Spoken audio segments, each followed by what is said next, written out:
And famously, Hmm. John said that President Trump is the first president to understand these 7 areas. So I think he recognizes the negative associations that we have with Christian nationalism and dominionism. So your first question was, is it similar or akin to the NAR? And yes, exactly. I mean, Peter Wagner, who created the NAR, was a advocate of this. He was convinced to be an advocate of it by people like Lance Wallnau and other people who kind of started it before that.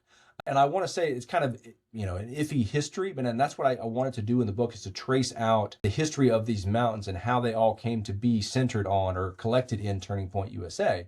So you think about Lance Wallnau and meeting Lauren Cunningham in 2000, who Lauren was the head of YWAM, Youth with a Mission. And he had this vision with Bill Bright about these 7 areas. And that 7 areas were not divinely inspired. They had come from other places. They're listed in textbooks.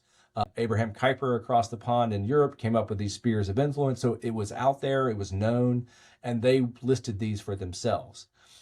So it has a collection of history or links all the way back to Kuyper. But what Matthew Taylor pointed out is this network of apostles and prophets that Peter Wagner started added to it by suggesting that there was this spiritual warfare that was going on and that we had already won.